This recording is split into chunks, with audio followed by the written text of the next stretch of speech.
Hello guys, welcome back to my YouTube channel. So guys, comment में लोगों ने बहुत सी ट्रिक बताई सुबह जल्दी उठने की। थैंक यू सो मच सभी के लिए, और सभी की बहुत यूज़फुल हैं और उनको इम्प्लीमेंट करना है मुझे, और बहुत जल्दी करूँगी मैं। लेकिन आज मैं सुबह जल्दी नहीं उठ पाई थी, मतलब इतनी जल्दी उठी थी कि 7:30 समथिंग उठ गई थी मैं।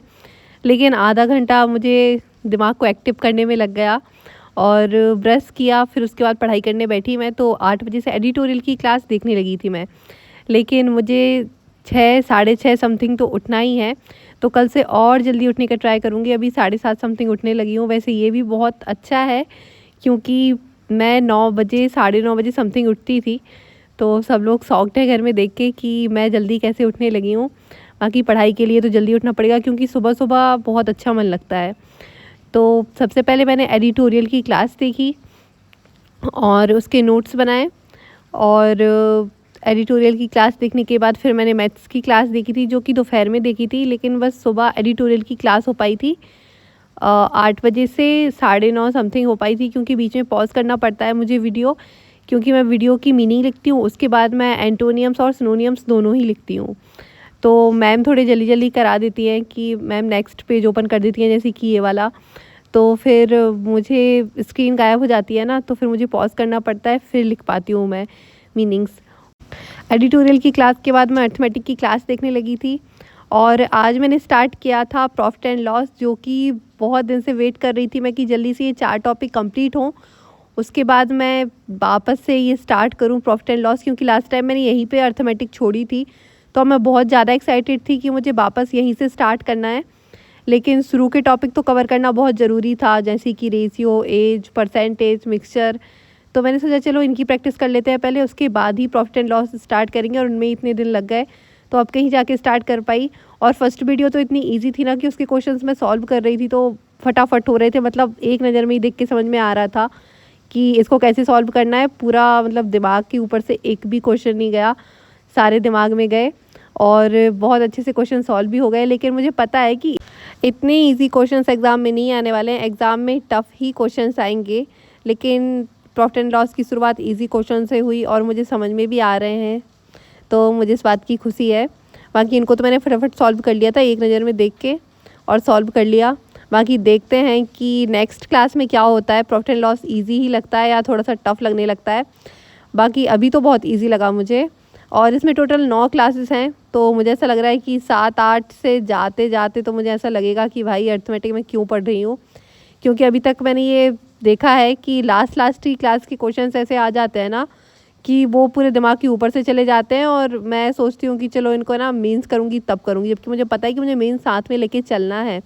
उसके बाद भी मैं ऐसे करने लगती हूँ कि चलो इसको मेंस में देखते हैं जब मेंस करेंगे, और ऐसा मैं कर रही हूँ अभी भी, क्योंकि लास्ट के क्वेश्चंस थोड़े ज़्यादा टफ लग जाते हैं मुझे, तो उनको मैं स्किप कर देती हूँ।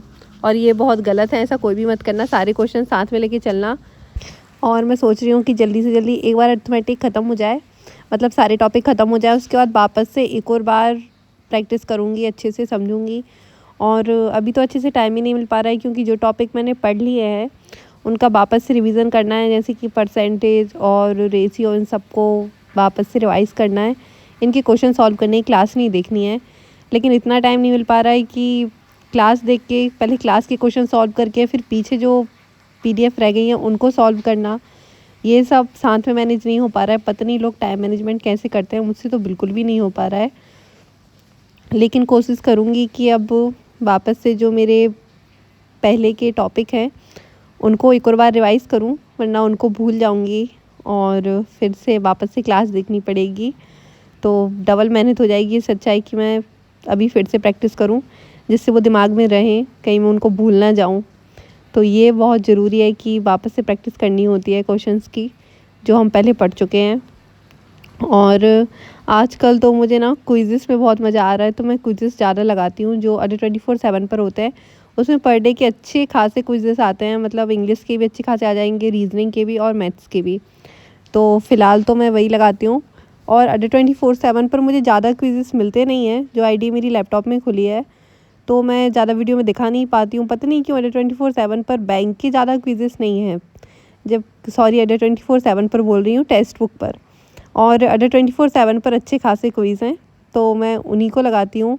और वो फ्री भी रहते हैं, कोई भी चाहे तो क्विज़ लगा सकता है।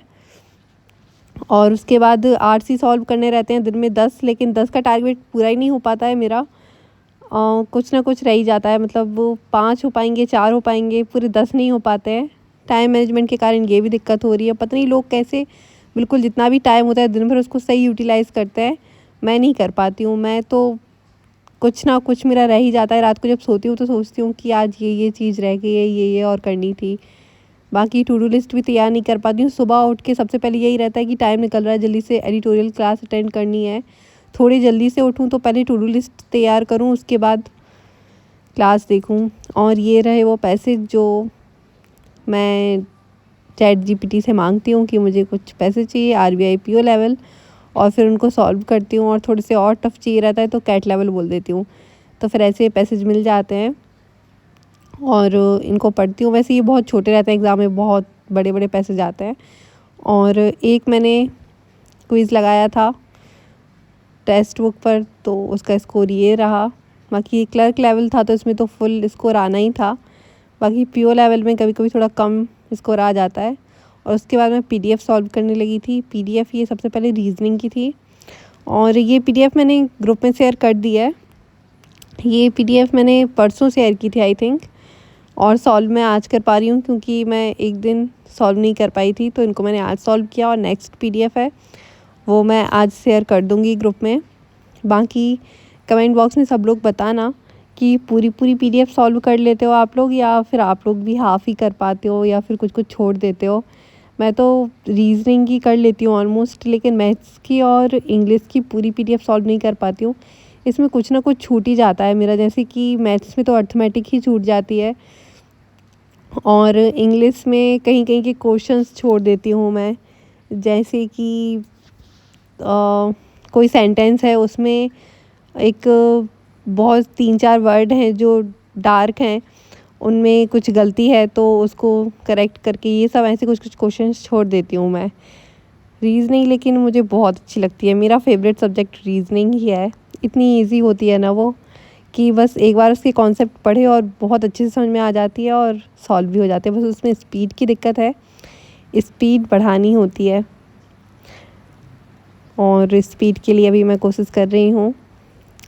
सेक्शनल टेस्ट और जो टॉपिक वीक हैं उन पे काम करना तो ठीक है। रीज़निंग को कभी कभी ऐसा होता है कि क्लास नहीं देखनी होती तो भूल ही जाते हैं कि इसके कॉन्सेप्ट पे भी काम करने हैं, कहीं कहीं के जो वीक हैं। बाकी मैथ्स और रीज़निंग ही दिखती है कि इनको पढ़ना है अच्छे से।